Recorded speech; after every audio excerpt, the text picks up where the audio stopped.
Bom, então, bom dia de novo para todo mundo. Estamos aqui mais uma mais uma live.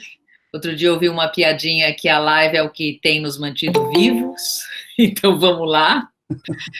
E é um prazer estar aqui com o Davis. Essa live faz parte do nosso programa de Soul Connect, que existe ao vivo e a cores em pessoa, e agora a gente está fazendo virtual. Então, é um prazer receber o Davis aqui para falar sobre o tema que, para mim, o representa muito, que é governança da ética, diversidade e inclusão. Acho que é um tema geral e super interessante e atual. Então, eu agradeço, Davis, a sua gentileza, a sua presença. Vou deixar a palavra com você e vou te ajudar aqui com os comentários e perguntas, na intermediação que você precisar, você me chama ou eu te aciono aqui, tá bom? Tá bom. Obrigada novamente por estar aqui com a gente essa manhã, tá? Vou Tá bom. desligar então e deixar contigo. Tá bom, eu vou tocando e, por favor, me interrompa a hora que você achar necessário. Tá ótimo. Porque como a gente já se conhece um bom tempo, você sabe que eu gosto de falar. Uhum. E se deixar, eu vou falando aqui, mas eu vou me policiar. Pode deixar. A Primeiro, palavra é sua. tá bom, obrigado. Bom dia, Lúcia, bom dia a todos, Jéssica, Renan, pessoal que já ajudou aqui no comecinho, com alguns probleminhas técnicos, como sempre. Eu tenho alguns vídeos, eu tenho uma palestra bem pequena, são alguns PPTs curtos, poucos slides, os 2 vídeos que coloquei, mas parece que a gente não vai conseguir colocar o som, não tem problema, eu posso falar o que eles têm, enfim, a gente discute, talvez vocês até já os conheçam. Enfim, queria agradecer muito o convite, é uma honra, gosto muito da Lúcia, gosto muito do projeto, gosto muito de falar sobre esse tema. Eu vou falar um pouquinho da minha história antes, até eu entrar, e tudo que eu falar, por incrível que pareça, a partir de agora, tem relação à ética. Vou falar um pouco do coronavírus, Covid-19, eu já estou dizendo 29, porque eu vi até um especialista falando que nós vamos ter Covid-20, 21, 22, mas tudo que eu falar a partir de agora tem conexão com ética. Tá? Primeiro, eu não tenho problema em falar isso, eu estou com 58 anos, pode não parecer, as pessoas próximas dizem que eu estou com um corpinho de 56, principalmente que eu emagreci 10 quilos no último ano, mas eu tenho uma energia de 40, então não consigo ficar parado, está um sofrimento eu ficar em casa, porque eu sou daquela pessoa que gosta de tomar café com os amigos, de almoçar, de visitar clientes, enfim, mas a gente tem que conviver com tudo isso para o bem de todos, nosso, da família e dos que nos cercam e dos demais que a gente encontra na rua. Então, eu realmente só saio para a rua com raríssimas exceções, de máscara, volto, tiro tudo, faço tudo que está todo mundo mandando. Quase todo mundo, né? Não vou entrar em alguns méritos hoje. Enfim, eu trabalho já há muito tempo, trabalho desde os 16 anos, então trabalho já há 42 anos, me aposentei há 4, comecei minha trajetória no Banco Real, há muitos anos, em 1978, como estagiário, trabalhei em agência, depois trabalhei na inspetoria, morei no Rio de Janeiro, voltei do Rio, fui chamado para assumir como head da auditoria do Royal Bank of Canada, que tinha no Brasil, hoje acho que é só um escritório de representação. Depois do Royal, eu saí dessa área de inspetoria, auditoria, passei para a área de operações, trabalhei em muitos outros bancos também, trabalhei no JP Morgan, uns 6, 7 anos, depois 1 ano e pouco no Morgan Stanley, fui para Nova York, na área de operações do Morgan do Brasil, ajudei a abrir o banco aqui no Brasil. Depois do Morgan Stanley, eu fui para o Credit Suisse. O Credit Suisse tinha recebido autorização para virar banco, era só um rep office. E no momento que estava tudo pronto, eles resolveram comprar o Banco Garantia, então eu trabalhei na fusão com o Banco Garantia, que foi um outro grande aprendizado para mim. Mas tinha muitas sobreposições, etc. Eu optei em sair, acabei saindo, fui para o Citi, como diretor de operações do Citi. Fiquei uns 4 anos lá, com várias áreas de middle office, processamento, operações, back office, tudo, tinha umas 100 e tantas pessoas. E eu cuidava de muita coisa, cuidava de fundos, custódia principalmente, operações de renda fixa, renda variável, operações proprietárias da tesouraria, processamento de private banking, fundos, previdência privada, enfim, foi de novo. Eu só tive coisas boas na minha carreira profissional, só escolas muito boas. Resolvi, depois de um tempo, mudar. Eu quis entender como é que funcionava o terceiro setor, como é que era relacionamento com o governo, como é que era captar recursos, como é que era esse outro lado.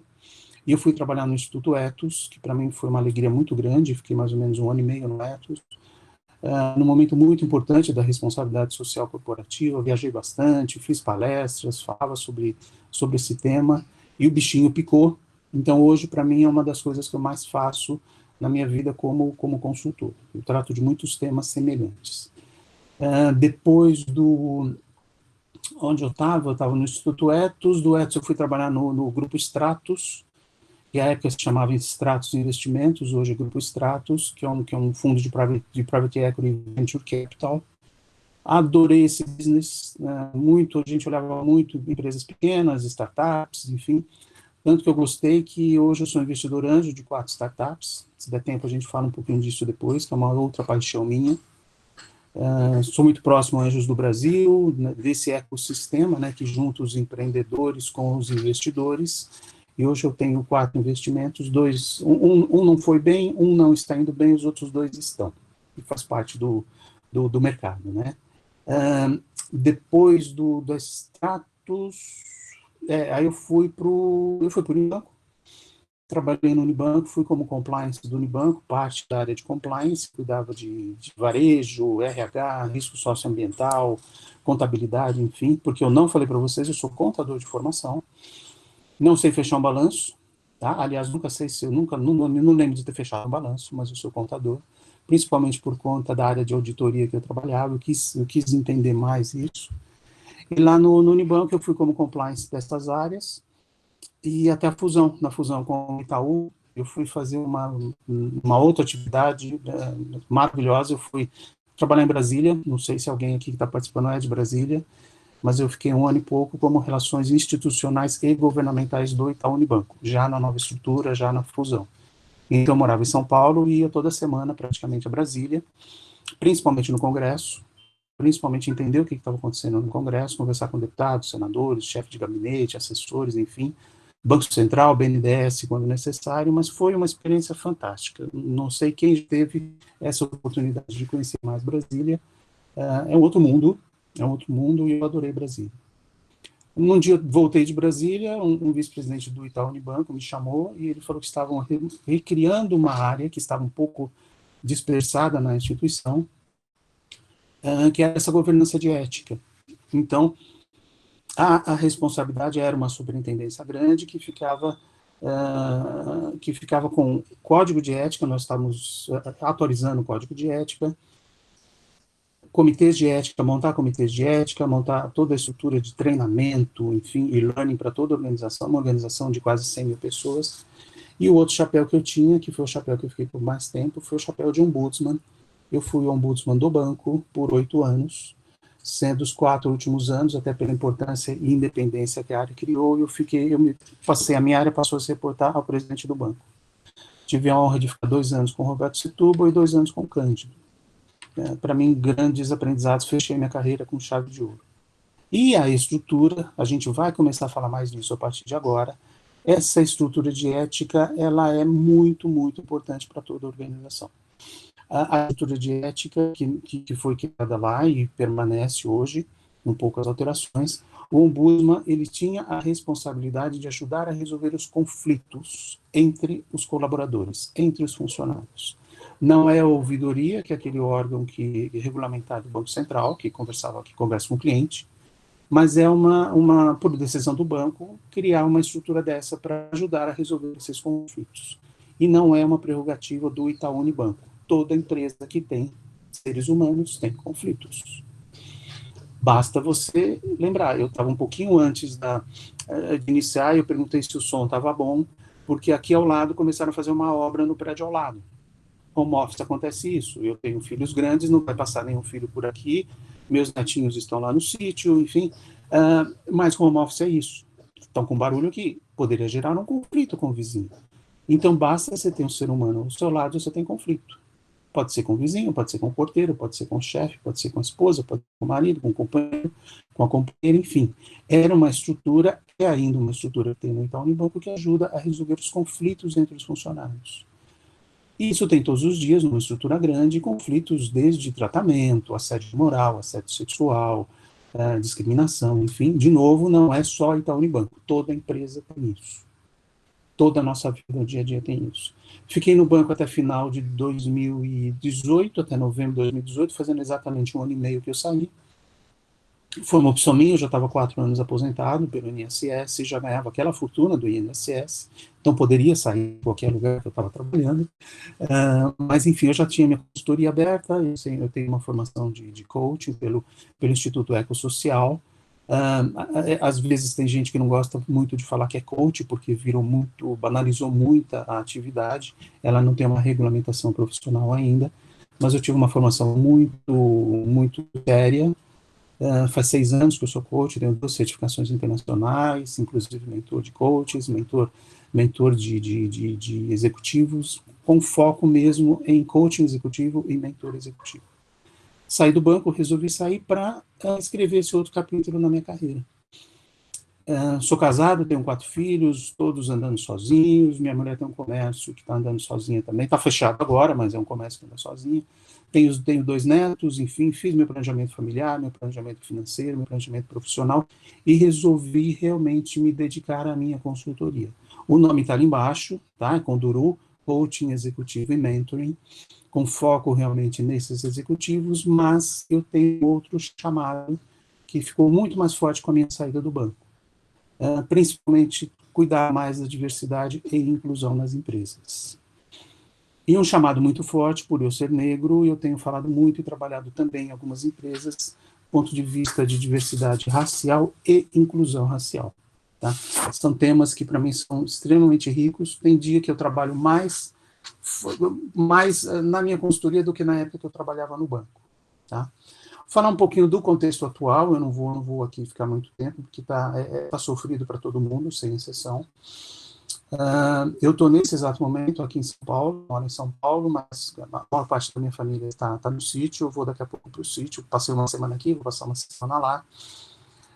E sofrido porque nós todos, acho que temos algum vício, e eu gosto muito de ouvir notícias. Então, como eu estou sozinho, meu filho menor que chegou hoje, eu estou na cozinha, cozinhando, eu gosto muito de cozinhar, para mim está sendo uma terapia muito grande. Então, eu estou na cozinha cozinhando e coloco o rádio na CBN ou na Band News, depois eu vou para a sala, a TV está ligada na Globo News, depois eu vou para o quarto, a TV está ligada também no quarto na Globo News. Se deixar, eu fico vendo notícias 24 horas por dia, e isso é péssimo. Uma que as notícias são repetitivas, né? Você acaba ouvindo e vendo praticamente a mesma coisa durante o dia, mas é muito ruim, porque tem muita notícia ruim e a gente está neste momento. Já estou com mais de 40 dias, como a maior parte de vocês, em casa.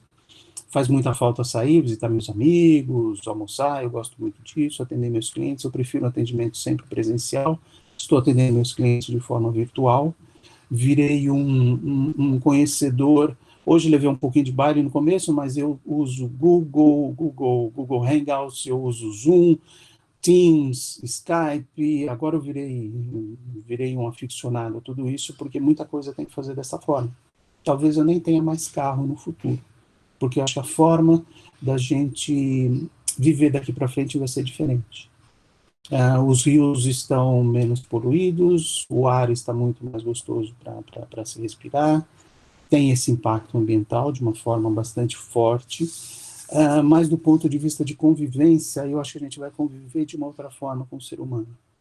E, de novo, tudo que eu falo tem muito a ver com ética, tá? Então, no fundo, o que talvez ocorra, e que não seja por pouco espaço de tempo, e sim que a gente tenha isso por um bom tempo, que a gente viva com menos arrogância. Eu trabalhei sem críticas aos lugares que eu trabalhei, mas eu trabalhei com muitos executivos arrogantes, principalmente no passado. Isso era muito comum.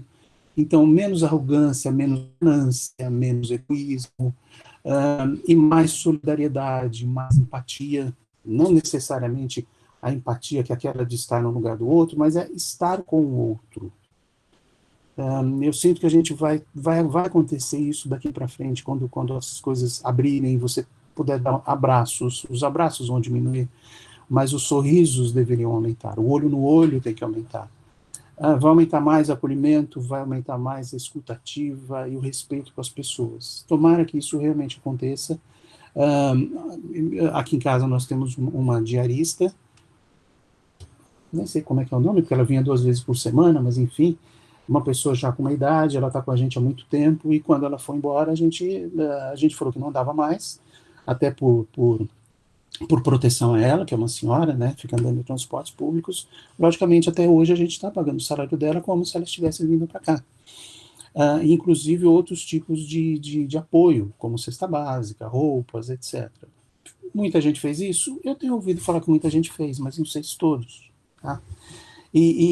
Assim, o desperdício de comida, desperdício de coisas, estou gastando menos no cartão de crédito, enfim, e as coisas ruins que acontecem nesse momento, né? Eu li ontem e tenho lido esses dias sobre um tema também que para mim é muito importante, 30% de aumento nas denúncias de agressão e de violência contra a mulher. Está muito ruim isso, né?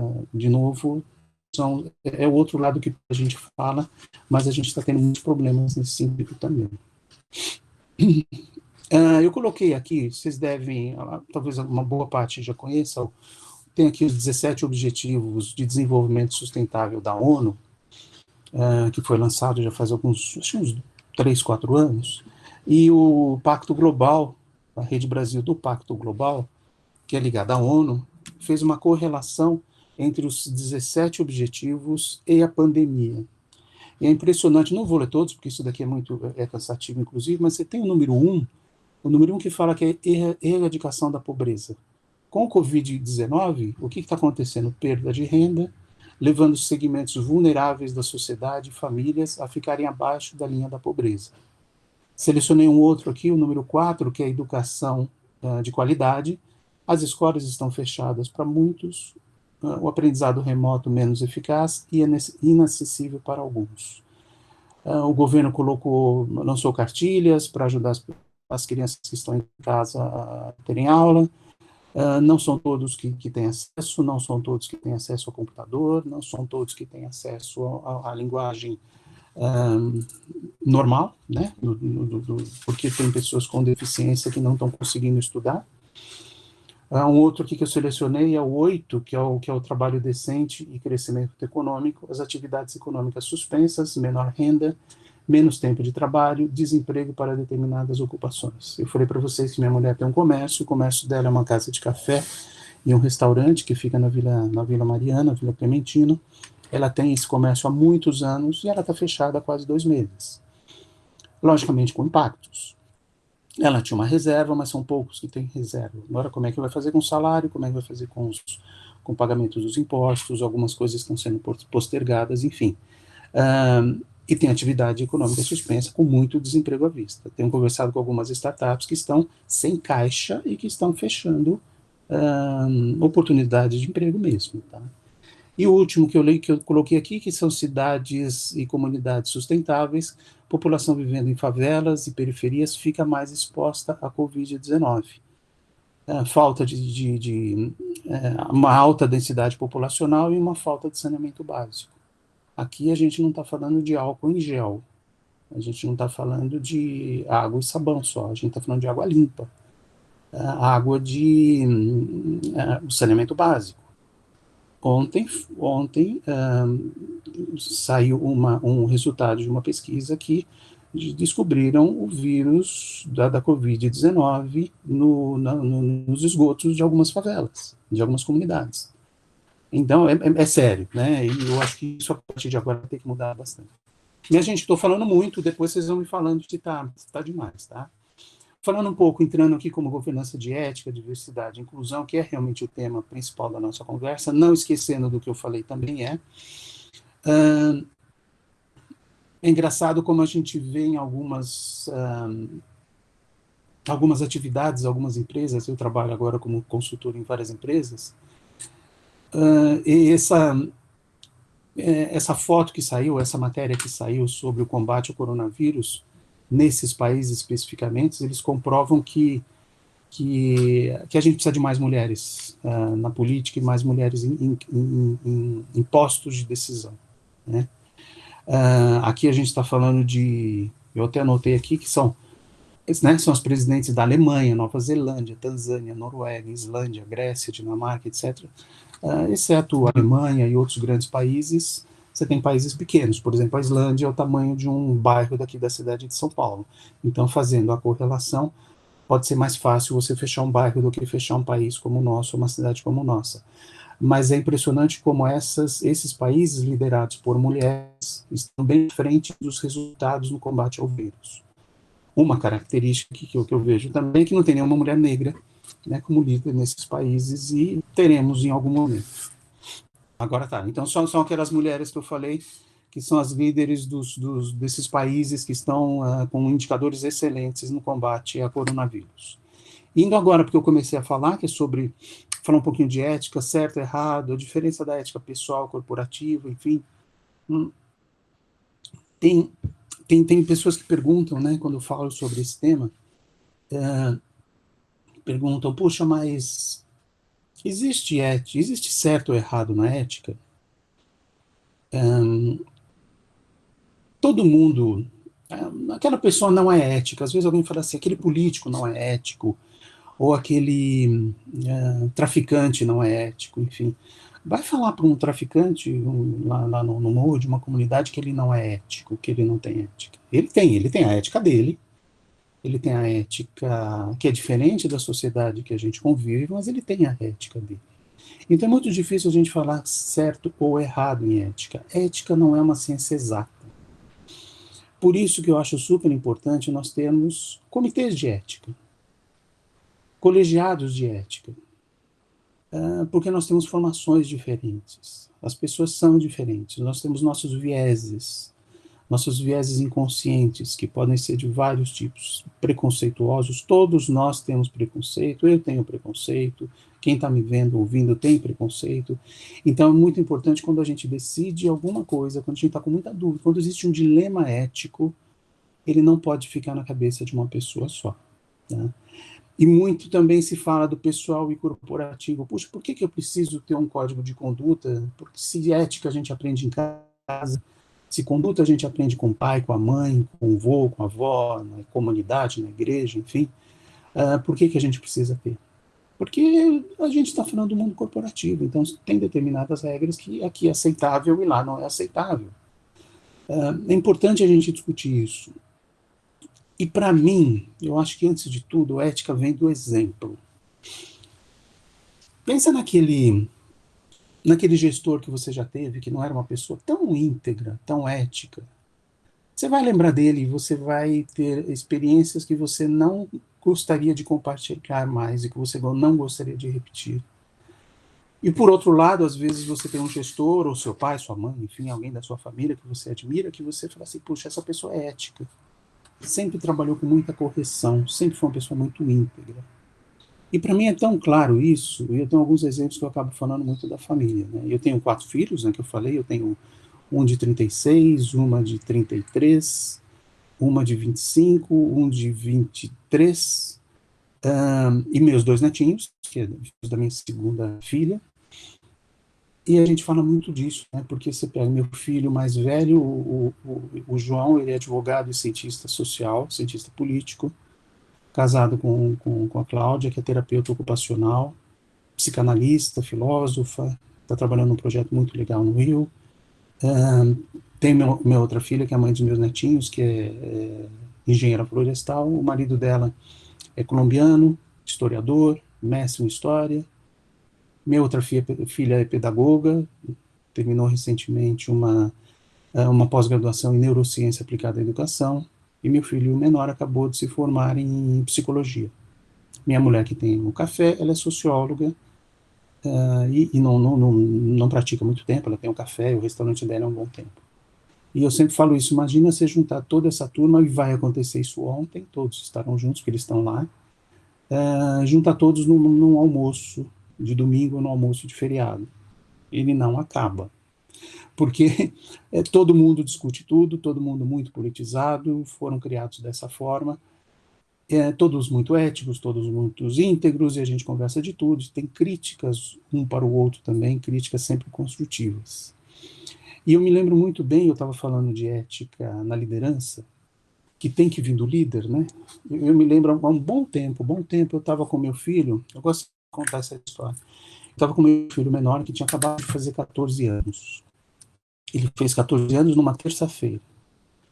Então, no domingo da semana seguinte, ou seja, ele tinha feito já 14 anos. No domingo, nós fomos ao Parque do Ibirapuera, aqui em São Paulo, creio que a maioria daqui de São Paulo. Nós fomos ao Parque do Ibirapuera, que tinha uma exposição na Oca, se não me falha a memória, sobre o cérebro humano. Fomos os dois. Chegamos na bilheteria, eu comprei os ingressos. Então, na bilheteria estava escrito R$ 20 crianças e acima de 14 anos, 40. 20 e 40. Eu fui lá e comprei 2 bilhetes, 2 ingressos de 40. E fomos caminhando dali da bilheteria até a entrada da Oca. Ali no meio do caminho, meu filho questiona, ele fala assim, pai, por que você pagou R$ 20 a mais? Eu falei, como R$ 20 a mais? Ele falou assim, não, porque 14 anos era 40, você poderia ter pago 20. Eu falei, mas você já fez 14 anos.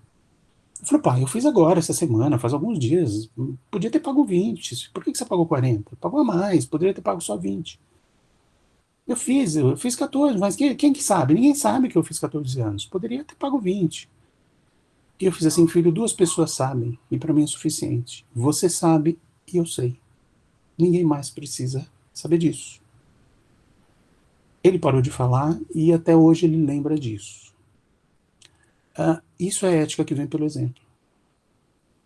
Não é aquela ética que você vai com o teu gestor almoçar com ele, na época que tinha muito DVD pirata, e tem muita coisa ainda pirata, ele parava para comprar DVDs piratas depois do almoço, dizendo que ele não ia pagar mais caro, porque aquilo lá ele poderia pagar pela metade do preço. Enfim, e era um sócio do escritório de advocacia, e fazia isso. Eu pensava, poxa, eu nunca vou querer que esse advogado cuide de uma causa minha. Enfim, outros exemplos. Tudo isso, quando eu falo, tem aqui que não tem certo e errado em ética, e eu volto muito em algumas definições de ética de alguns pensadores. O filósofo Immanuel Kant, ele fala que tudo aquilo que não puder contar como fez, não faça. O Cortella, que eu gosto muito do Cortella, ele fala que ética é um conjunto de valores e princípios que usamos para definir a nossa conduta. Tem a definição clássica, que aí coloca o que é moral e o que é ética, e coloca que ética está associada ao estudo fundamentado dos valores humanos em sociedade, enquanto a moral são os costumes, as regras, os tabus e as convenções estabelecidas por cada sociedade. E eu criei uma minha, porque para mim a ética nada mais é do que a arte da convivência. Até onde eu posso ir? Até onde eu aceito que o outro vem? Se eu não cuidar da minha ética, se eu não cuidar da minha integridade, eu não tenho convivência com as pessoas. Então, para mim, a ética nada mais é do que isso, a arte da convivência.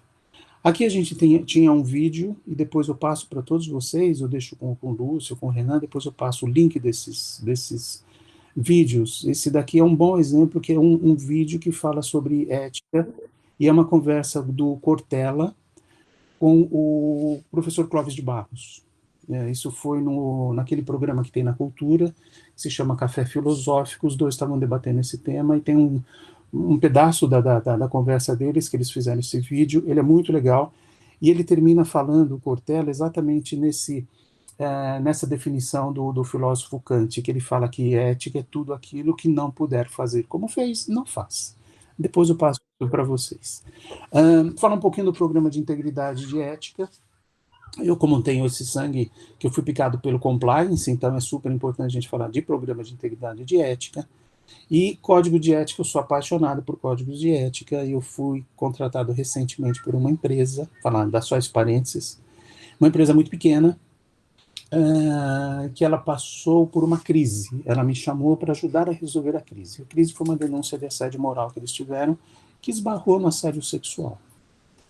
E pediu para eu ajudar a resolver essa crise. Duas pessoas falaram sobre o meu nome e o diretor executivo falou assim, bom, então preciso conhecer essa pessoa, se dois já recomendaram. Fui, conversei com ele, conversamos algumas coisas de como ele poderia sair daquela crise, foi uma gestão de crise realmente, saiu. Mas eu perguntei para ele, fiz assim, mas onde é que estão suas políticas?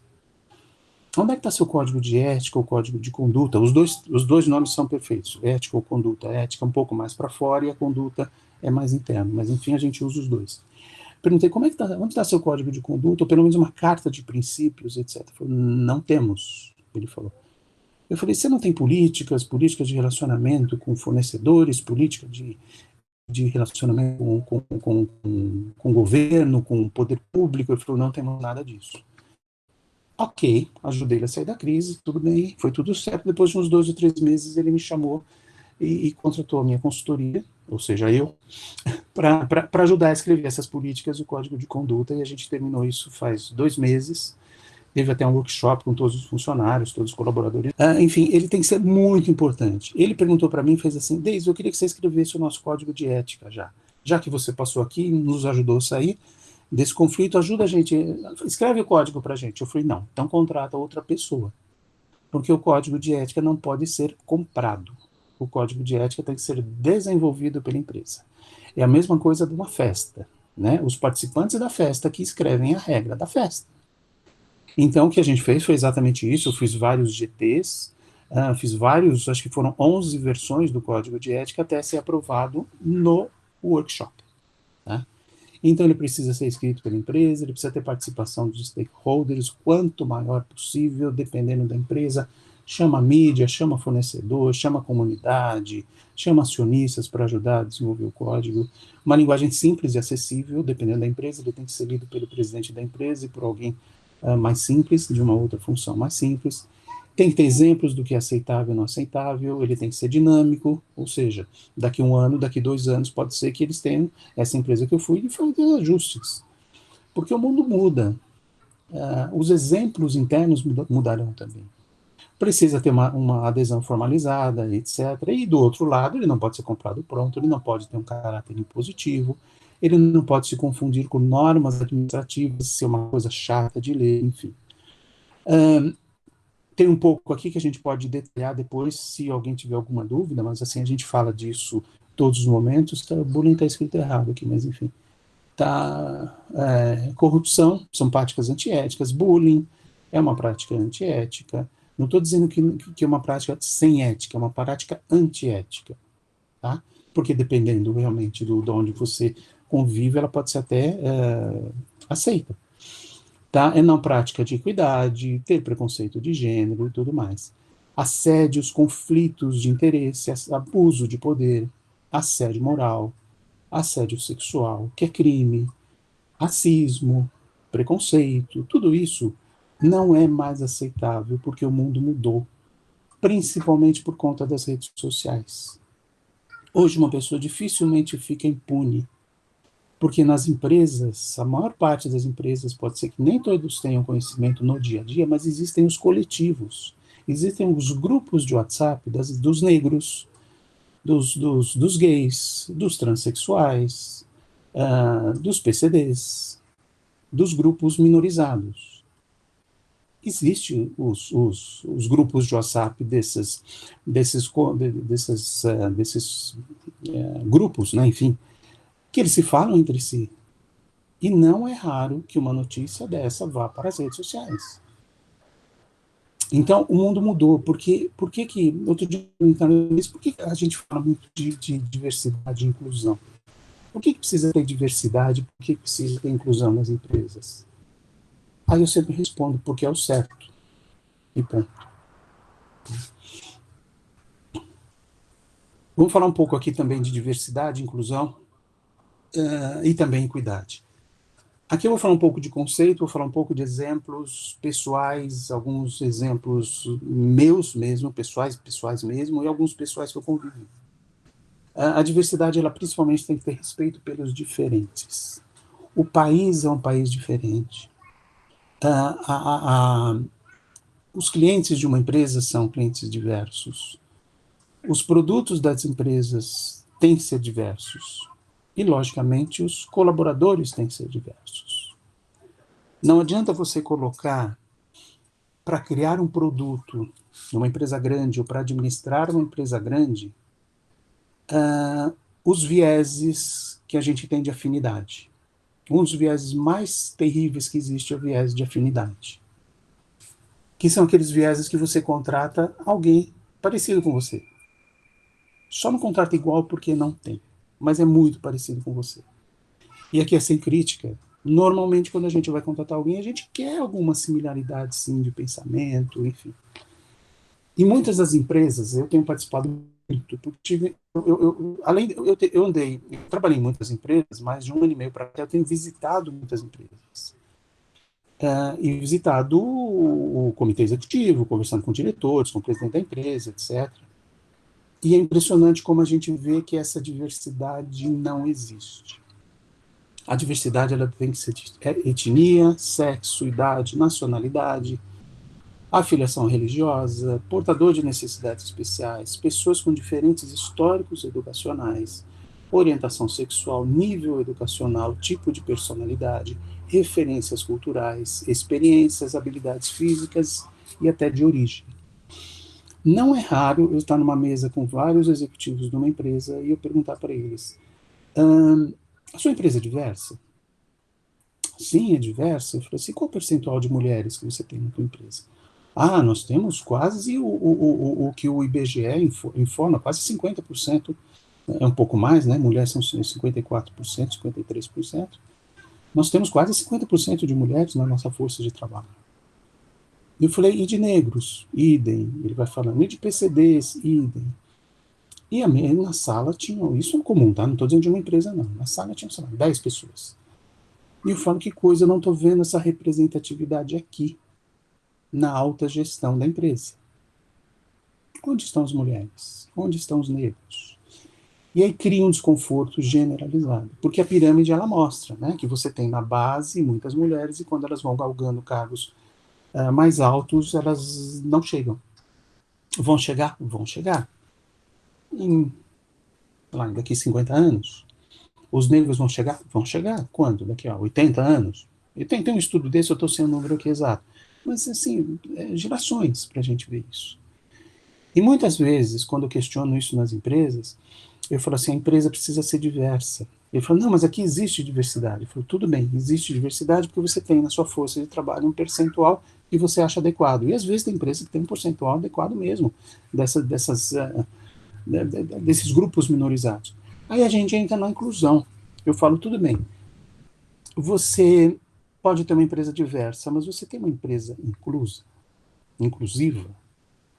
Que inclusão é quando todas as pessoas de uma organização, grupo, comunidade são respeitadas, valorizadas, empoderadas, ouvidas e possuem um verdadeiro sentimento de pertencimento.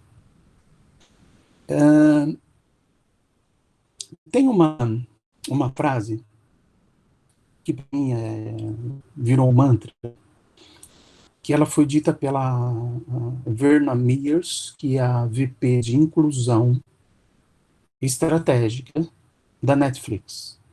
Não é uma pessoa, não é uma vice-presidente de diversidade, é uma vice-presidente de inclusão. Ela tem uma frase fantástica que depois teve um ajuste por uma grande amiga minha, Mariana de Peron. Essa frase, ela diz: diversidade é convidar para a festa. Inclusão é chamar para dançar. Mas se não souber dançar, ensine. Por que eu acho essa frase aqui estupenda? Porque quando você chega nessas empresas e eles falam que existem a diversidade, e eu começo a questionar assim: tudo bem, mas onde está a inclusão? E querendo ou não, eu acabo falando muito de inclusão racial, eu acabo falando muito do protagonismo do negro no mercado de trabalho. Um dos trabalhos que eu tenho desenvolvido, palestras que eu tenho feito, provocações, é essa: inclusão no mercado de trabalho e protagonismo do negro. Pouquíssimos negros chegaram a posições executivas como eu cheguei. inclusive se reportando a presidente de grandes organizações. Duvido que vocês agora, nesse momento, quantos negros ou negras, principalmente, vocês vão lembrar, executivos de empresas. Então eu provoco muito isso. E muitas, quase todas falam assim, mas é muito difícil a gente trazer. É muito difícil a gente trazer os negros, é muito difícil trazer determinadas minorias. Não gosto de minorias, mas grupos minorizados, né? Porque na realidade, às vezes, é maioria, né? Em algumas empresas ou na população. Um grande problema que a gente identifica nas grandes corporações, principalmente multinacionais, é que elas alegam que o negro, por exemplo, não fala inglês, ou que o negro não está nas principais universidades. E as principais universidades, as top 3, realmente eles vão atrás na GV, na USP, INSPER e assim por diante. São essas que eles vão buscar. E eu fiz, depois de muito tempo, a minha formação é de escola pública, eu fiz uma faculdade de terceira ou quarta linha, e eu fui, depois de muitos anos, fazer um MBA na GV. Era importante ter um MBA na GV. Ninguém pediu para eu fazer. Eu fiz porque eu achei que eu precisava fazer. Como da mesma forma, eu fui estudar inglês, fui estudar espanhol, enfim. E quando eu pergunto para esses executivos, eles falam, Davis, eu não acho negros porque eu preciso de gente que chegue aqui falando inglês. Eu preciso de pessoas que falem inglês. Aí eu falo, tudo bem que a tua empresa é diversa, você está convidando para festa, mas você está chamando para dançar? Sim, nós já temos um grupo de negros que nós contratamos, enfim, da Zumbi dos Palmares, tal, tal. Estão indo muito bem. Eu falo assim, mas eles falam inglês? Não, eles não falam inglês. Eu falo, ensina. Eles conhecem estatística? Não, ensina. Isso não é segurar na mão. Aqui eu não estou falando de cotas. Tá? Cotas é uma outra, a gente pode ter uma outra discussão para falar de cotas.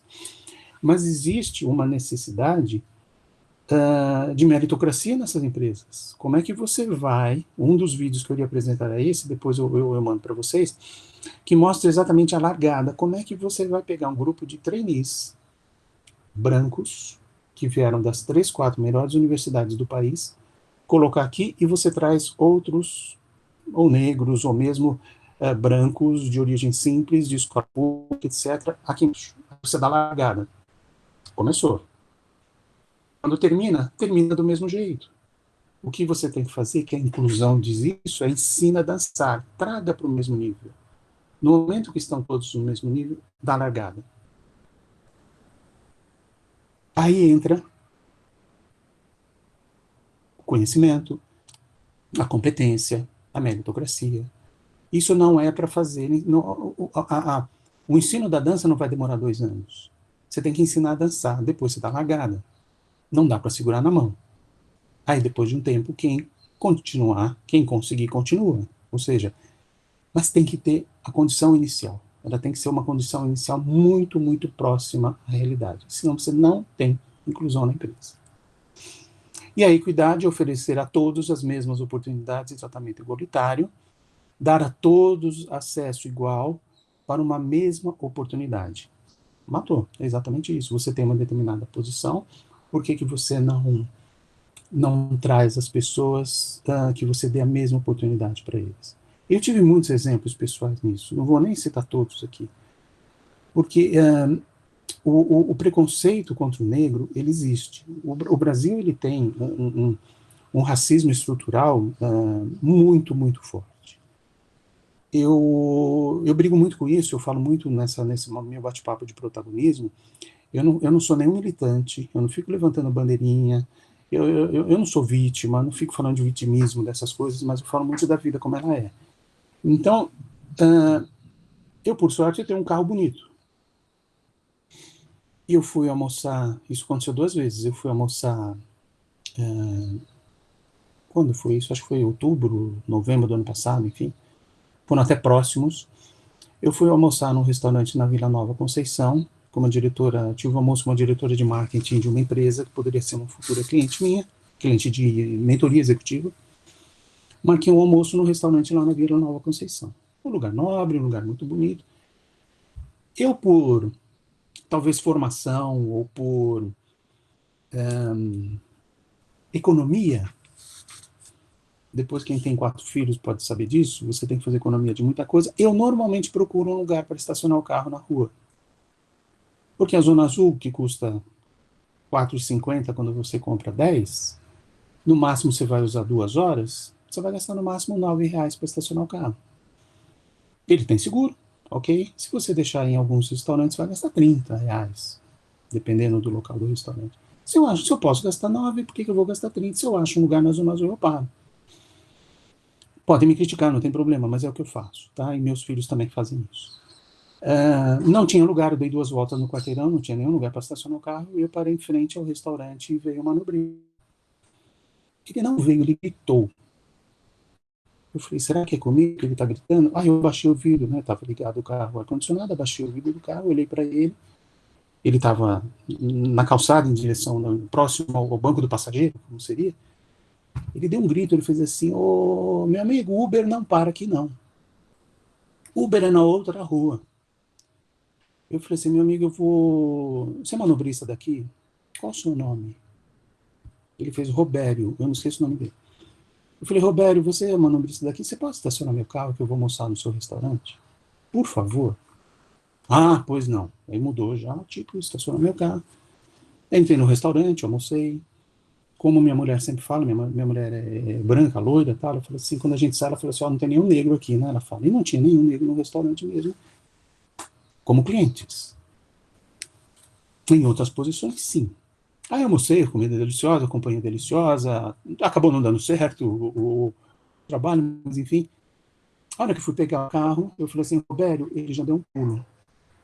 Eu falei, Roberto, por favor, você pode pegar meu carro? Eu já almocei, paguei, etc. E fui embora.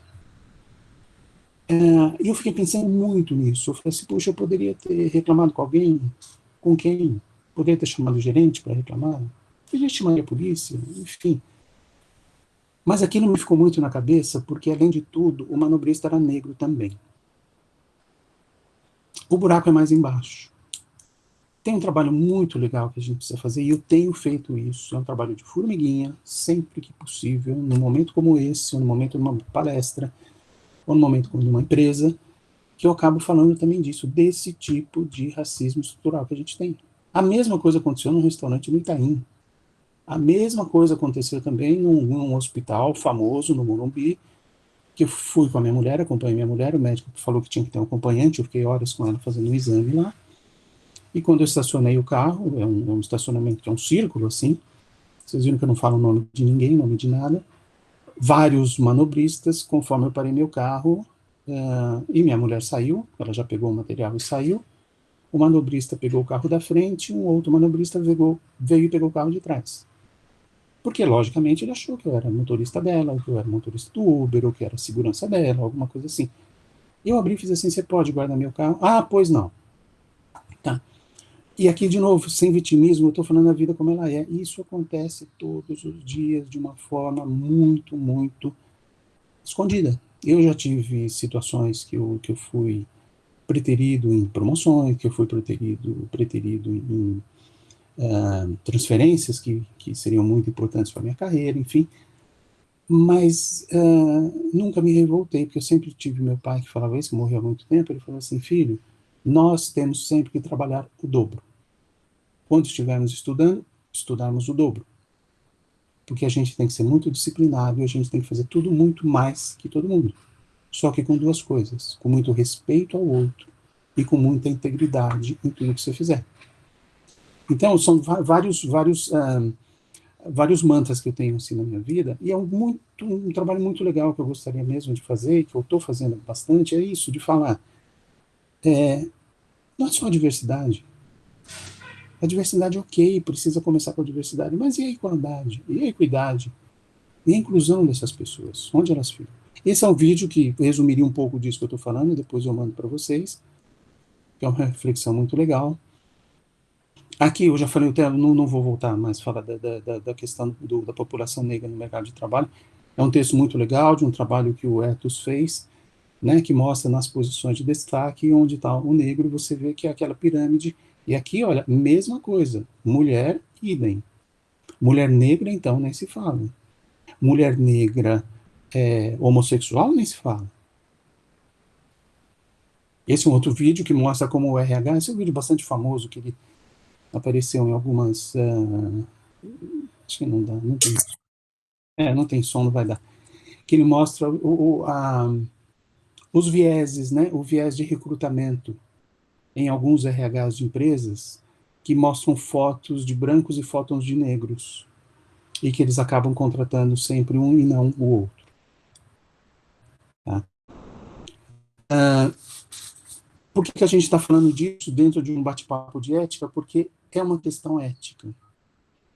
Porque como estratégia, com foco na diversidade, com foco na inclusão, baseados em valores sólidos. Isso aqui que é ética. Porque aí você tem diversidade de pensamentos, que é essencial para o surgimento de processos, serviços e produtos inovadores. Imagina se você coloca numa mesa de uma área de produção que cria novos produtos para uma empresa, se você colocar todo mundo igual, o produto não vai sair. Você precisa ter as pessoas diversas para discutir esse produto. Ambientes igualitários e inclusivos, onde a diversidade é reconhecida e praticada. Isso, o que acontece? Tem menos conflitos. Atração e retenção de talentos. Você tem um sinônimo de inovação, satisfação de colaboradores, funcionários, clientes e comunidade. E, logicamente, a última linha do balanço tem que ser azul, sempre azul. As necessidades para tudo isso: acesso à educação e oportunidades, estimular a equidade para os diferentes, criação de políticas públicas, discurso e prática alinhados, desde a cultura organizacional até os processos de recrutamento e seleção. Tinha mais um outro aqui. Deixa eu ver se eu não esqueci nada. Eu queria que alguém me provocasse também. Todo mundo ficou quietinho. Será que ninguém me ouviu? Tem alguma pergunta no chat? A Lúcia ou o Renan? Temos sim, temos do Everson Moreira. Ele pergunta: nessa polarização política que estamos vivendo, onde respostas simplistas e por vezes mal educadas, o que estes exemplos, entre aspas, exemplos, podem ou estão fazendo dentro de ambientes corporativos? Desculpa, eu não anotei o nome de quem falou, foi Edson, né? É o Everson Moreira. Everson, eu queria dar uma resposta para você que eu vi ontem. E daí? Teve um político brasileiro que deu uma resposta dessa, e daí? Né? Eu poderia falar para você, e daí? Isso está te incomodando? Tá? Quando eu falei agora, que há pouco, que quando me perguntam algo semelhante a alguma empresa, se deveriam... por que deveriam trabalhar a equidade, por que deveriam trabalhar a diversidade e a inclusão nas empresas, aí eu respondo sempre que é o certo. Só por isso. Porque as empresas não vão sobreviver se elas não cuidarem disso no futuro. O mundo está mudando mais rápido agora. Este momento de isolamento social, esse momento que a gente está vivendo hoje, as coisas vão mudar muito. Nada vai ser igual ao outro, pelo menos por um espaço de tempo. A gente está dizendo que o mundo vai mudar para sempre, eu não sei se o mundo muda para sempre, mas pelo menos o mundo vai mudar bastante. Todo mundo que tiver a oportunidade de conversar na empresa, ou como colaborador da empresa, ou como consultor da empresa, ou se estiver trabalhando de alguma forma com alguém da empresa, por que não provocar isso? Esses exemplos, como o Everson falou, os exemplos que eu dei, são exemplos que, por vezes, eles podem parecer muito utópicos, mas eles não são. As empresas ainda ficam fazendo piadinhas das pessoas, piadinha dos negros, piadinha de gordo, principalmente, do cabelo, e fazem. Eu fiz um trabalho muito grande numa empresa recentemente, uma multinacional muito conhecida, que os homens chamavam os outros, os gays da empresa, com gestos quando eles passavam. Eles brincavam com gestos, até que um deles descobriu e filmou.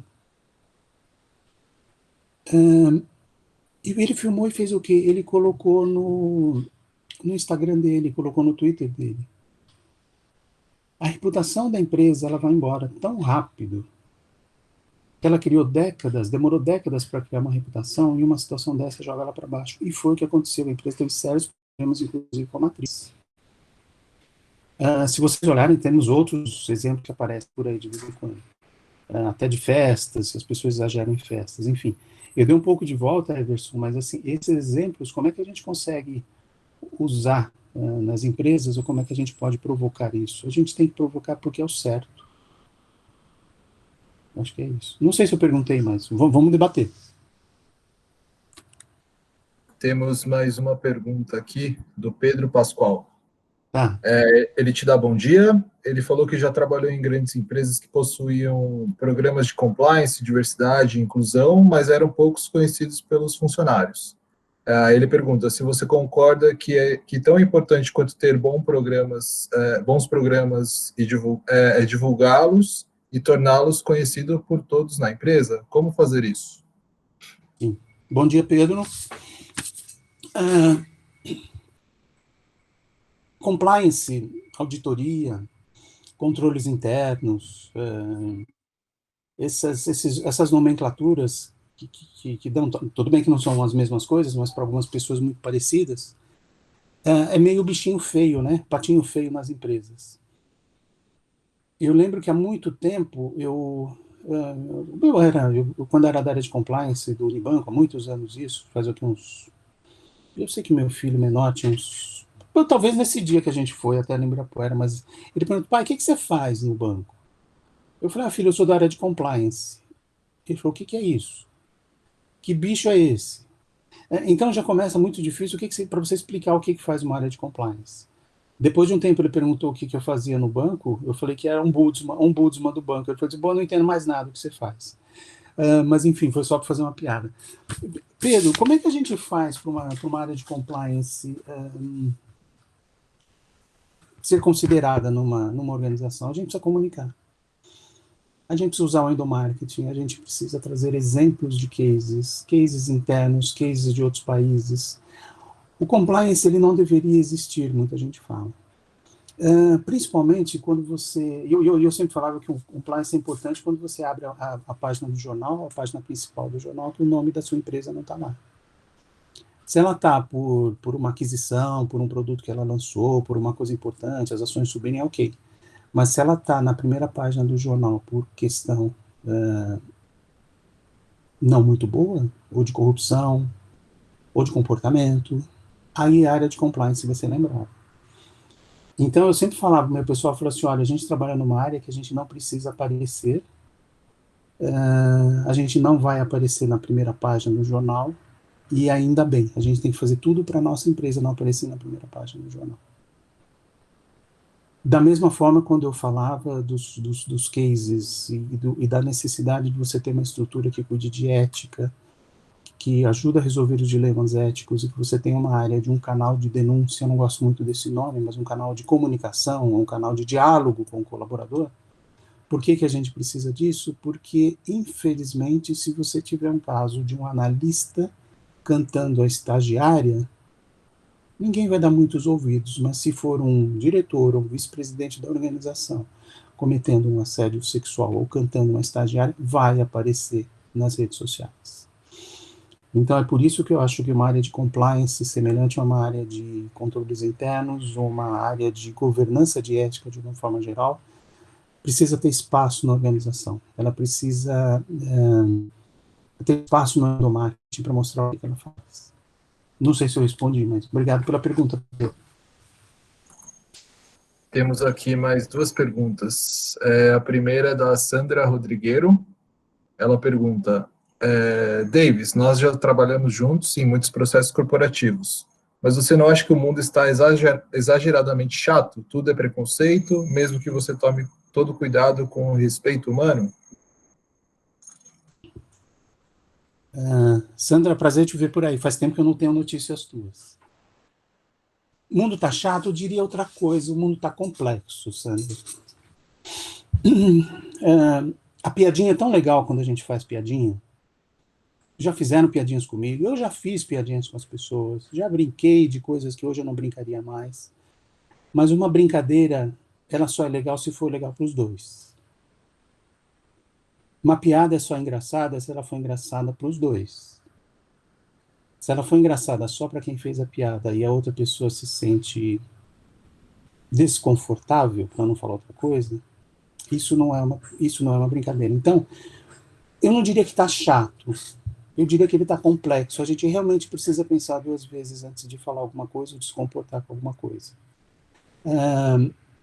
Existem muitas empresas, muitas áreas, eu trabalhei em empresas assim, que quando vinha uma reclamação de uma pessoa, a primeira coisa que eu ouvi era assim, mas essa pessoa está com mimimi. Essa pessoa está com mimimi, essa pessoa não entendeu como a banda toca. Mas, de toda forma, é uma reclamação. De toda forma, é um desconforto. Pode ter doses de exagero? Pode ter doses de exagero.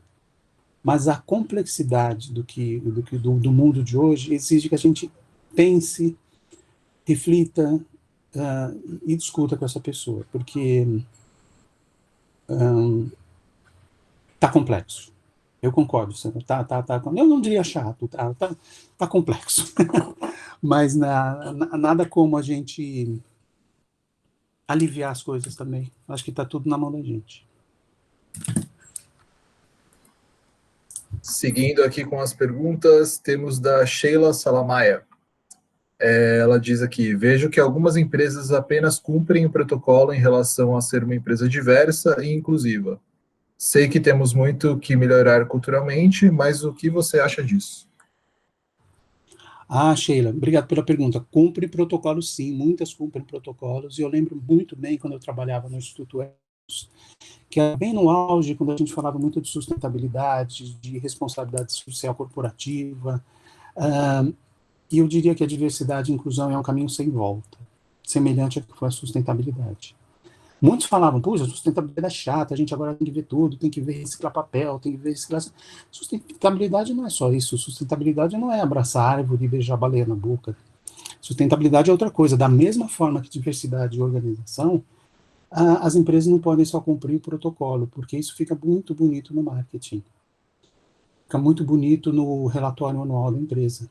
Usa as melhores fotografias, contrata a melhor empresa de publicidade, e quando você vai fazer uma pesquisa interna da GPTW ou qualquer outra que seja, vai falar assim, peraí, mas essa não é a empresa que eu trabalho. Isso só está da boca para fora, a empresa que eu trabalho não é desta forma. Quando as empresas começam a fazer pesquisas sérias e entendem a voz do colaborador, a voz do empregado, a voz do funcionário, cada empresa fala de um jeito, ela vai mudar isso e não vai tratar isso só como se fosse um protocolo.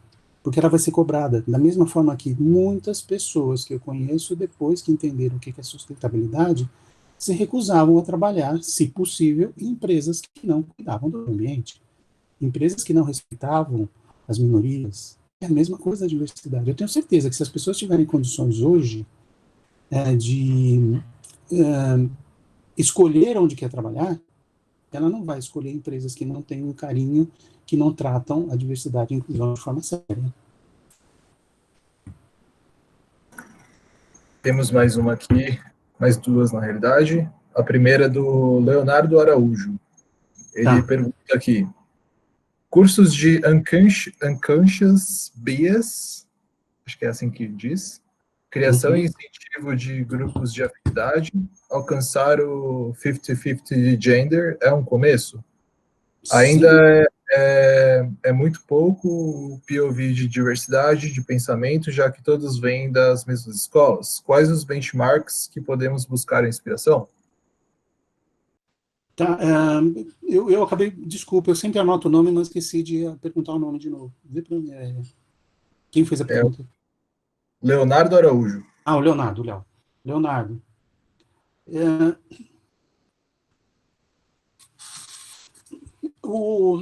Você falou de vieses inconscientes.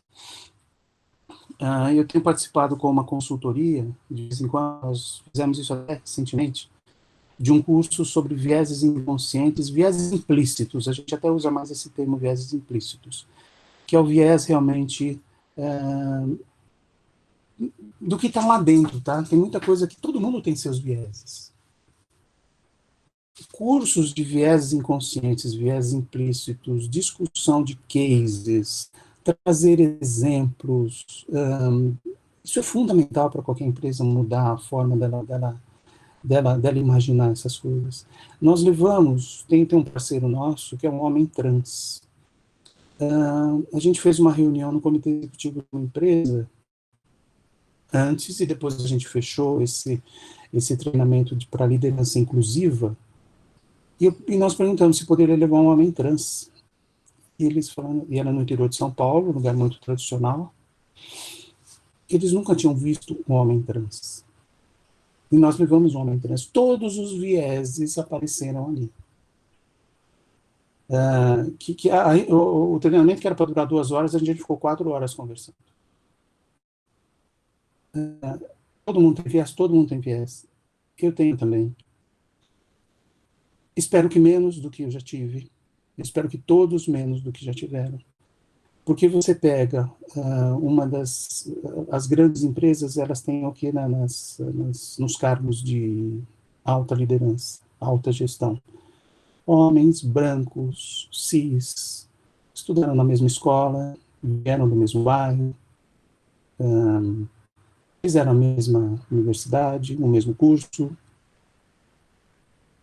e se bobear até os mesmos carros. De novo, diversidade. Isso não é um viés inconsciente só, mas são coisas que a gente precisa falar, né? Semelhante do que o Pedro trouxe, do que a Sandra trouxe, a gente precisa conversar. E uma forma que a gente tem de conversar, que a gente não está fazendo isso nas organizações, e a gente provavelmente não faça isso em casa também, é olhar no olho das pessoas. Eu espero que a partir de agora, quando passar tudo isso, a gente comece a olhar mais nos olhos das pessoas e cumprimentar as pessoas, mas principalmente agradecer as pessoas. Eu acabo me dando uma coisa na outra, mas ainda em cima do tema. A gente precisa construir mais pontes e menos muros. A gente ainda continua construindo muito muro e pouca ponte. Eu moro aqui perto do Shopping Ibirapuera, e eu não me esqueço, ano passado, foi uma tarde, aposentado às vezes tem uma tarde livre, então eu fui à tarde no shopping, eu adorava, no Shopping Ibirapuera. Foi à tarde, eu fui ao banheiro. Entrei no banheiro e tinha um rapaz limpando o banheiro. Eu olhei para ele, e aqui independente se é negro ou se não é negro, tá? Aqui é o ser humano que tá falando. Eu cheguei para ele e fiz assim, boa tarde. Ele levou um susto, porque alguém percebeu que ele não era invisível. Fui ao banheiro, usei o banheiro, lavei, tal. Tava saindo, eu falei assim, meu amigo, muito obrigado pelo seu trabalho, tá muito lindo o banheiro, muito obrigado. Ele se emocionou, porque acho que nunca ninguém agradeceu o trabalho dele. Porque provavelmente nunca ninguém viu essa pessoa lá. Isso é uma coisa que eu faço sempre. Então, por que a gente não fazer isso daqui para frente? A gente falar assim, tudo bem, pode ser que a pessoa está exagerando, a empresa não divulgou aquele procedimento corretamente, existe muita gente reclamando e não sabe quais os... Como é que é ver os nossos tombos, não ver os nossos puros, mas não ver os tombos que a gente já levou na vida. Essa pessoa preconceituosa, está muito chato falar disso, está muito complexo falar disso. Talvez daqui a alguns meses a gente consiga olhar isso de outra forma. E a gente, principalmente, olhar no olho das pessoas, cumprimentar e agradecer. Eu acho que está faltando tanto isso. Entra no elevador, ninguém entra mais no elevador, né? Mas entra no elevador no prédio que você trabalha. 10 pessoas dentro do elevador, você entra, está todo mundo de cabeça baixa olhando para o celular, todo mundo com dor no pescoço, dor nos braços já. Ninguém fala bom dia, ninguém fala boa tarde. Isso o que é? Isso é relacionamento humano. Isso é ética. Isso é integridade, isso é conduta, isso é diversidade, é inclusão, é equidade. Nossa, estou filosófico hoje. Tá ótimo, estamos adorando. O Emerson Marcos Fuada diz aqui que ele ouviu de um ex-chefe com relação ao comportamento dos executivos. Agora não basta ser, tem que parecer honesto. Você concorda? Qual é a sua visão sobre esta afirmação? Não basta ser, tem que parecer honesto. Eu não sei se eu entendi exatamente a pergunta, mas Eu concordo com que não adianta você parecer que é honesto. Se você não você tem que... Para mim, não passa diferente na minha cabeça de outra forma. De novo, já tive executivos dessa forma. Já tive gestores dessa forma. De empresas que eu não fiquei mais. Tá? Porque não adianta você, da boca para fora, falar uma coisa e você não faz. Que é a mesma coisa do exemplo do sócio do escritório de advocacia que quando vai almoçar pede uma nota maior e coloca na conta de um cliente, que ele nem tratou do tema com o cliente, que foi o que eu já vi isso acontecer pessoalmente. Almoçamos juntos, o sócio do escritório pediu uma nota, entregou para o estagiário do escritório uma nota em nome do João da Silva, coloca isso na prestação do João da Silva. E o estagiário ainda perguntou, mas a gente não teve reunião sobre o João da Silva. Não, faz o que eu estou falando. Isso é ser e parecer, isso é o discurso, é a prática diferente do discurso. É vida curta. Tá? Posso estar parecendo utópico demais, mas eu vou ser sincero para você. O mundo está complexo, como chato e complexo, como a Sandra falou, e essas coisas vão ser peneiradas. Eu duvido que esse estagiário continuasse trabalhando nesse escritório no qual ele teve que forjar um pagamento. Uma prestação, forjar pagamento é muito forte, mas colocar uma prestação de contas indevida. Isso eu sei porque eu conheço esse estagiário, que é meu filho, e ele pediu demissão do escritório que ele trabalhava por conta disso, e de outras coisas que estavam fazendo. Mas, de novo, tem o ser e parecer, para mim, não se separam, não. É a prática, é o discurso e a prática. Walk to talk. Seguindo aqui, o Jenner Rocha Silva escreveu Carl Davis, mas não concluiu aqui. Se quiser repetir aí, Jenner, por favor. Glauco Paes Leme pergunta: sustentabilidade começou a ser mais respeitada à medida que se percebeu que dá dinheiro, entre aspas. Não seria... Desculpa, que dá? Ele fala sobre sustentabilidade, que ela começou a ser mais respeitada à medida que se percebeu que dá dinheiro. E ele conclui aqui que não seria um caminho para sensibilizar as empresas às questões de diversidade e inclusão? Glauco, eu não tenho a menor dúvida. Já existem estudos, eu não tenho aqui, eu não estava com isso hoje, mas existem estudos que trazem a importância da diversidade nas empresas. É uma decisão estratégica isso daí virou negócio. Não é ser só bonzinho, não estou aqui, em nenhum momento eu falei da gente ser bonzinho, eu estou falando para a gente ser respeitoso e a gente fazer o que é certo. E quando você faz o que é certo e você respeita as pessoas, isso vira dinheiro.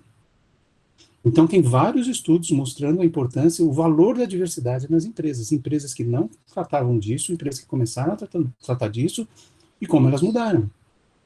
E como as empresas que hoje tratam melhor a mulher, que tratam melhor o negro, que tem negros e mulheres em cargo de gestão, como os clientes estão vendo isso, como os acionistas estão vendo isso. Você viu recentemente a Goldman Sachs, que ela falou que ela não fará mais nenhuma, acho que nenhum, eu não sei, acho que é M&A ou alguma coisa assim, ela não vai entrar em nenhum business se não tiver mulher no conselho, ou algo semelhante. Eu conversei semana passada com uma pessoa que falou assim: Davis, eu gostaria de convidar você para participar de um conselho de administração de alguma empresa. Eu fiz para ele: demorou? Eu falei: quantos conselheiros negros você vê nas grandes empresas? Eu não sei se eu tenho paciência, isso é uma outra coisa. Mas e por que não?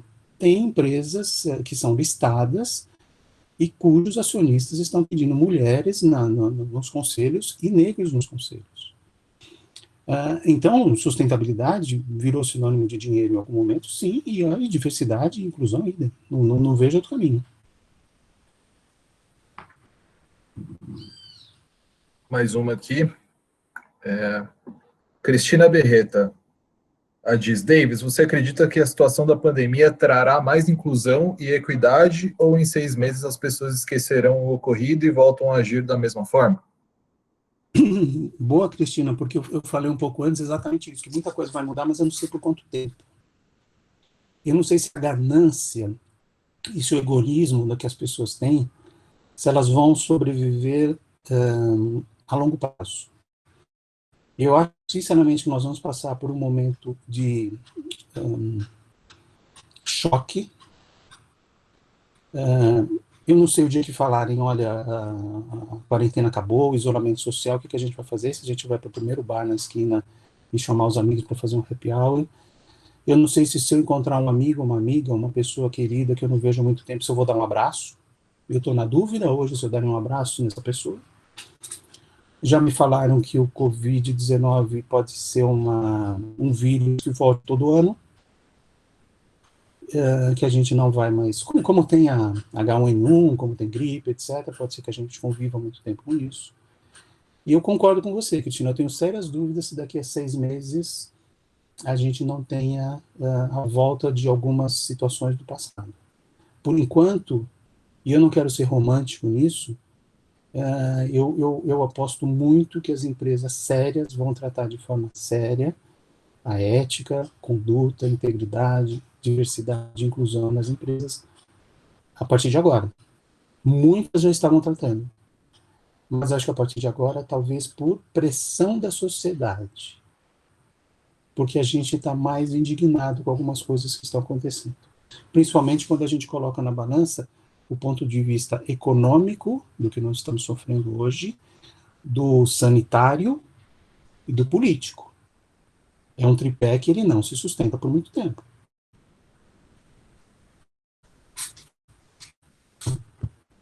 Por enquanto, não temos mais perguntas. Mas, deixa eu ver se eu tinha mais alguma, acho que eu não tinha, acho que era o último mesmo, era o último slide esse. Esse é um slide também legal daquela cerveja Carlsberg, que traz inclusão ele não tem som, fica ruim sem som. Do meu lado aqui, eu gosto sempre de fechar, não que eu estou fechando ainda, a gente pode discutir mais um pouco. Eu gosto muito dessa frase, conheça todas as teorias, domine todas as técnicas, mas ao tocar uma alma humana, seja apenas uma outra alma humana. E por mim é isso, o meu contato está aí, se vocês quiserem tirar foto, se vocês quiserem depois da apresentação, ou alguma coisa, adoraria conversar com vocês, eu sou uma pessoa que estou sempre me conectando com todo mundo. Temos aqui uma última pergunta do Jenner Rocha Silva, ele pergunta aqui, as questões de compliance em sustentabilidade é algo onde se vê muita mentira em marketing. O que você pensa a respeito? Sim, eu não ouvi o nome dele, desculpa. É o Jenner Rocha Silva. Tá. Jenner Rocha. Compliance e sustentabilidade com mentiras. É bem delicado esse ponto, porque quando eu trabalhava num comitê, na época chamava isso comitê de... Como é que era o nome do comitê? Comitê de donativos. Na época que começou o voluntariado, que começou as empresas terem uma área para cuidar de investimento social, enfim, eu acabei fazendo muita coisa disso também no passado.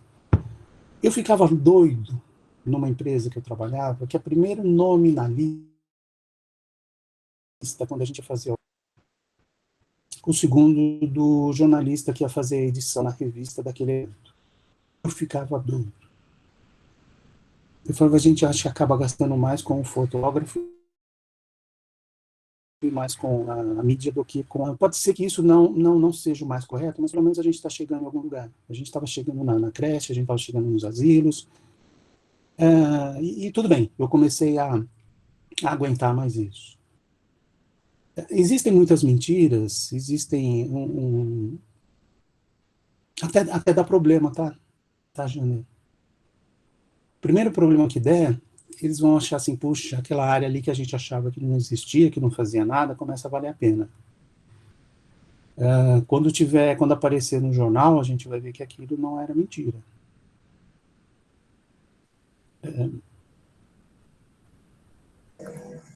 Eu acho que é isso. Bom, eu queria agradecer, achei muito legal, gostei demais, gostei das perguntas, eu até anotei peguei um caderninho aqui, ó, e fui anotando, que eu gosto de anotar a primeira frase. Putz, foi um prazer, tá? Foi um prazer, contem comigo, tem meus contatos aí, né? Vamos conversar quando vocês acharem. Obrigada, Davis, foi muito bom. Não sei se atendeu, Lúcia. Acredito que sim, o pessoal tá agradecendo aqui o compartilhamento aberto e honesto da sua parte, essa troca de ideias leve sobre temas tão importantes, palestra super apropriada, estou lendo aqui do lado, então assim, eu acredito que atendeu bastante aí as nossas expectativas. Obrigada mais uma vez pela conversa aberta, né? E se a gente puder compartilhar a sua apresentação, para a gente também poder ver os vídeos, aí eu posso passar também para os participantes, né? Sim, isso. E ficamos à disposição aí, né, sua, se você precisar de alguma coisa nessa fase também, estamos aqui. Estamos aqui. Eu também estou por aqui, sempre por aqui, você é uma querida amiga. Tá ótimo, tá? Obrigado a todos, pessoal. Muito obrigado. Tá? Com certeza. Obrigado, Jéssica, Renan, todo mundo que ajudou. Ótimo, Davis. Beijo. Tchau, muito bom.